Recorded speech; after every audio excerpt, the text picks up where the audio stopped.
It's crazy. I mean, I get pictures all the time, text messages from people like, I'm on the train and this baby's wearing your bib, or I was just in Whole Foods and there was a kid with a swaddle and over his car seat. And it's just, it's heartwarming. It really is. I think that everyone has a little bit of a creative bug in them, and not everyone has either the nerve or the ability or the time to kind of exercise that. So I just feel incredibly blessed that I get to do that every day.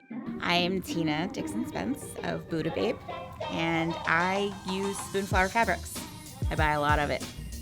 Buddha Babe is a luxury design studio.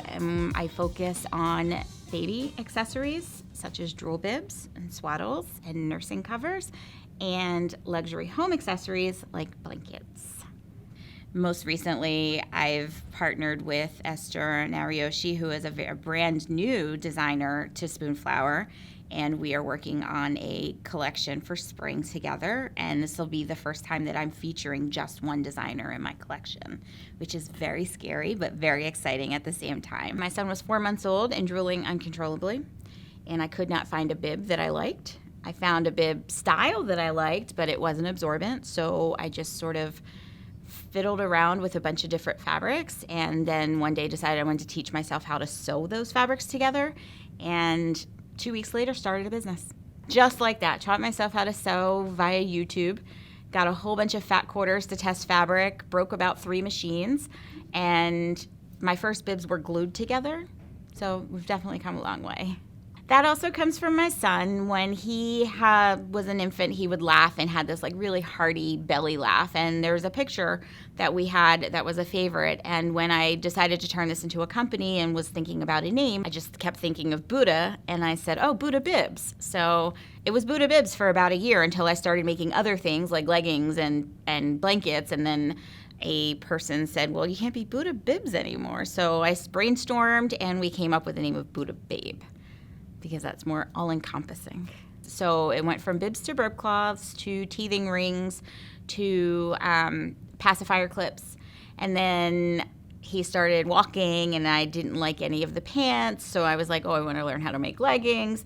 And that was a disaster. It took me about 6 months to perfect because it involved serging, which I had never done before, so I took a class. And so everything the business has evolved as he has grown up. Now that he's completely aged out, because I won't make things as big as he is anymore, except for a blanket. And the blankets just kind of came out of nowhere. I had a favorite blanket, and I said, I want to make my own blankets, and found the fabric that I loved, and then Minky came along, and it's just been one magical ride ever since. So a couple of things happened to me in 2017 that probably should have put me out of business. So it is very much a passion project. I had late in the year, well, like in August-ish, I was diagnosed with cancer. And I had, at the time that I got my diagnosis, I was sitting on like 300 and something open orders. And I started radiation therapy, and my interns left in August. And I was so sick and just so out of it. It was bad. Like, I can't keep going at this pace. So I sent this like heartfelt letter out to my customers, and I was like, listen, my turnaround time is all jacked up right now.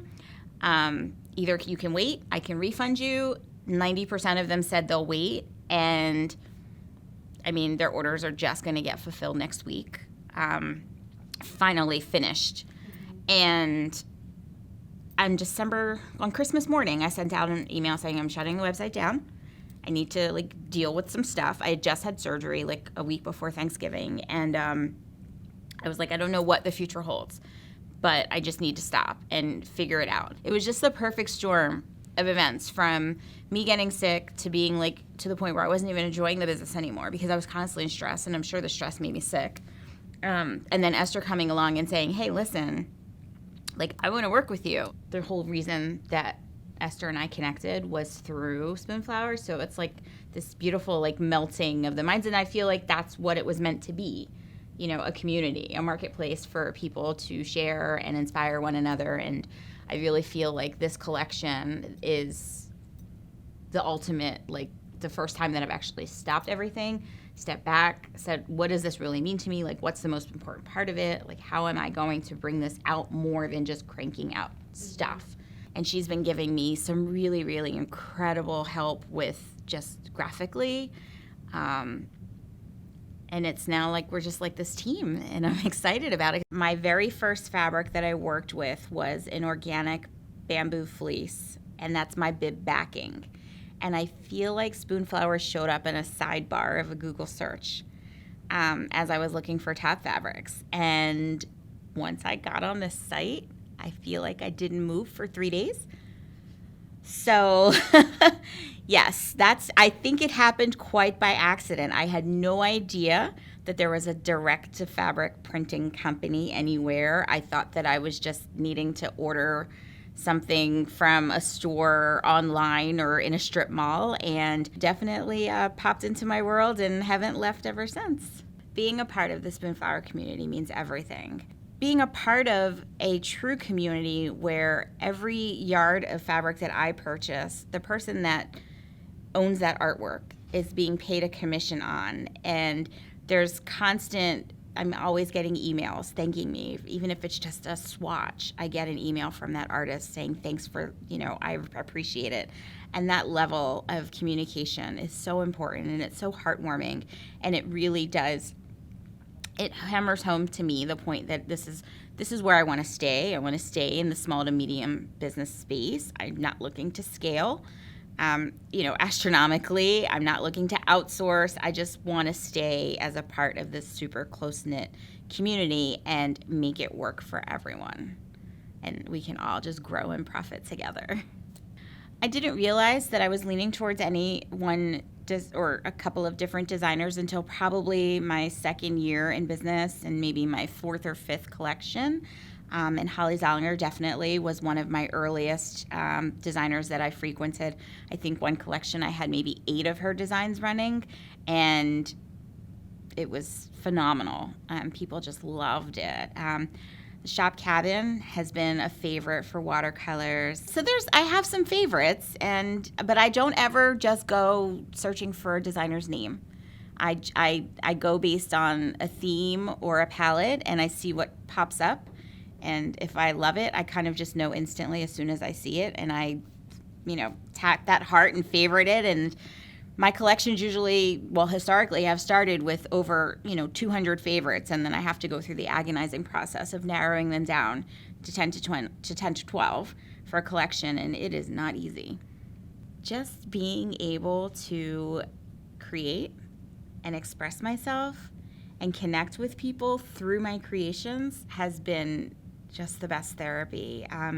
I've always worked in either a corporate or a nonprofit environment and had a specific set of duties and responsibilities, and just being able to have the freedom to wake up one day and say, oh, I think I want to learn how to make this, and go through the process of teaching myself to make it, and then bringing a product to market, and then having people love it, and that dialogue that surrounds that is just a really, really empowering, amazing feeling. My goal at the time I started was just to get the glue to stick and the bib to not fall apart. That was my goal. And I'm telling you, every challenge that's come along, from finding the right snaps to sourcing, going from printing my own label tags to, finally saying, okay, I have to get woven tags. I can't keep printing these things.